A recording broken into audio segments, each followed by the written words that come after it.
Bom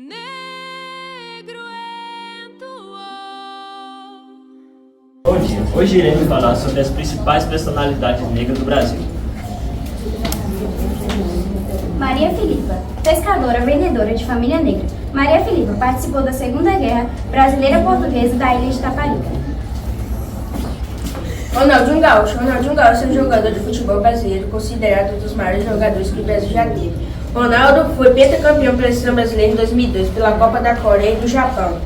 Ele foi eleito o melhor jogador do mundo 2 vezes, 2004 e 2005. Ronaldo de Assis Moreira nasceu no Rio Grande do Sul. Com 7 anos, ele entrou na categoria de base do Grêmio. Em 97, ele começou no profissional. Em 99, ele foi convocado pela seleção brasileira. Nelson Mandela nasceu na África do Sul. Seu pai se chamava Nkosi Mandela e sua mãe Nopakwe Nosegum. Quando seu pai morreu, sua mãe entregou ele para o sucessor do trono, que se chamava Melvin Tabá. Lá ele desvia uma vida muito boa. Nelson Mandela estudou na escola americana com alunos ingleses e lá foi apelidado o nome de Nelson, porque seu verdadeiro nome era Roli Mandela. Devido aos ingleses não conseguiam pronunciar seu nome, foi apelidado Nelson. Depois de um tempo, ele resolveu seguir o caminho da política, criando a CNA, um partido nacional que tinha como objetivo acabar com o racismo na África do Sul. Depois de um tempo nas eleições, ele acabou perdendo e o Partido Nacional de Extrema-Direita acabou vencendo, com seu líder expandindo seu poder até a África do Sul. Lá ele criou o Apartheid, que era um regime de segregação racial que tirava todos os direitos dos negros. E Mandela criou uma resistência baseada na desobediência civil e na violência. Depois, Mandela acabou sendo preso por ter saído do país legalmente e ficou 27 anos na prisão.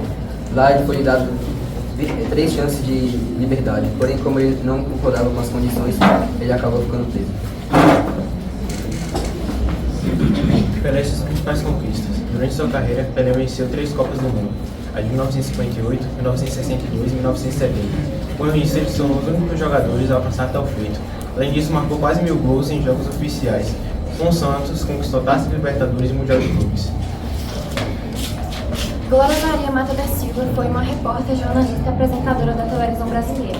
Considerada um dos maiores símbolos da televisão brasileira, Glória Maria Mata da Silva foi a primeira repórter a participar de transmissões ao vivo e compor na televisão, inspirando outras mulheres negras a participar da mesma.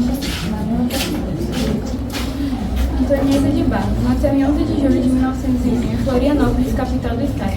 Filha de Catarina de Barros e Rodolfo de Barros, permaneceu solteira. A família era muito pobre e quando era criança, seu pai morreu, sendo criada pela mãe que trabalhava como lavadeira. Aos 5 anos foi alfabetizada e concluiu seus ensinos na escola Lauro Mundo. Zumbi dos Palmares. Zumbi dos Palmares foi um grupo da resistência negra, nascido no nome dos Palmares, atual estado de Alagoas. Zumbi era neto da princesa Aquatone, sobrinho do Ganga Zumba e do Gana Zumba, chefe dos mocanos mais importantes, que era constituído por dezenas de aldeias. Segundo lendas, Zumbi recebeu este nome para sensibilizar ao deus da guerra. Segundo as lendas, Zumbi era criado por um padre, que ainda jovem instruiu a voltar para seu povo. Zumbi vivia livre dentro dos quilômetros, só conhecia essa história pelos mais velhos de contar, as mortes nos porões e nas senzalas. Zumbi casou-se com uma guerreira negra chamada Dandá e com ela teve 3 filhos. Palmares. De simples refúgio para os escravos fugidos, Palmares se transformou em um sistema de resistência contra todo sistema escravocrata. Em 20 de novembro, por volta de 1695, Zumbi foi capturado e morto pelo um discípulo que trocou a sua vida pelo do livro. Em homenagem a ele, fizemos o dia 20 de novembro da Consciência Negra. Antonieta de Barros nasceu em 1901 em Florianópolis. Sua mãe foi escravizada e não há registro de seu pai. Antonieta foi uma das primeiras mulheres negras a ser eleita no Brasil. Ela defendia que a educação era o melhor caminho para salvar a vida da população brasileira, criando o Dia do Professor, que é comemorado dia 15 de outubro.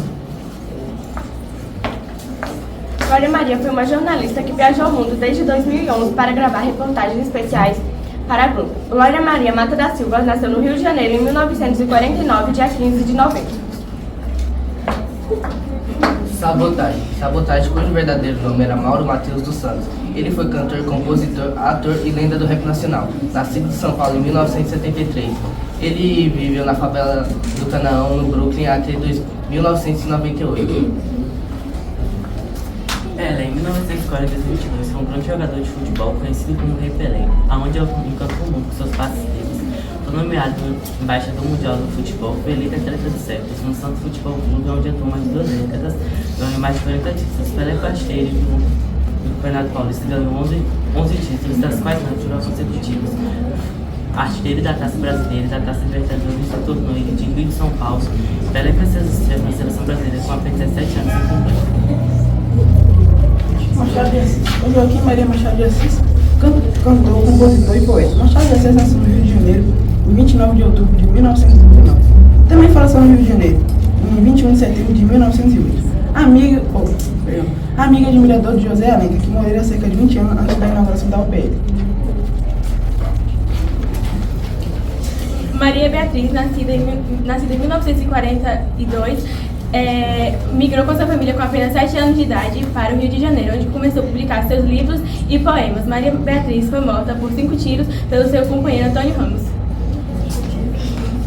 Pelé, um dos jogadores brasileiros conhecido como Rio Pelé, com ensino da bola. Ele é um dos jogadores que ganhou o troféu Libertadores e Brasileiros. E assim começou sua carreira a partir de 17 anos. Seu primeiro jogo foi em Nova York. Lélia Gonçalves, nascida em Belo Horizonte, dia 1º de fevereiro de 1935, ela foi uma importante intelectual ativista brasileira, considerada uma das primeiras mulheres negras a se empenhar pelo estudo de gênero e raça. Ela veio de uma família muito humilde, filha de pai ferroviário e mãe empregada doméstica. Ela teve 17 irmãos. Assim, tornou-se o papel de mulher negra na sociedade indispensável. Dandara de Palmares. Dandara de Palmares é uma brava ditadora quilombola da época do Brasil colonial. Esposa de Zumbi dos Palmares, viveu no quilombo dos Palmares, na Serra da Barriga, atualmente localizada em Alagoas. No século XVII aconteceu a grande contribuição de resistência de homens e mulheres negras contra a opressão escravizista que assolou o país por volta de 400 anos. A data e o local de seu nascimento é um mistério. Não há registro se ela nasceu no Brasil ou foi capturada e trazida à força de algum país africano. Supõe que ela viveu em Palmares desde menina, ajudou na construção política e social e é um dos maiores locais de contribuição de resistência negra por volta de um século. Yara Batista de Almeida nasceu em 1854 em Santa Amaro, na Bahia. Por ser do cantor Zé, foi perseguida por sua religião e teve que morar no Rio de Janeiro aos 22 anos. Enquanto atuava como quituteira para sustentar sua família, recebia em sua casa grupos de músicos conhecidos e anônimos para rodas de samba. Deus não raças.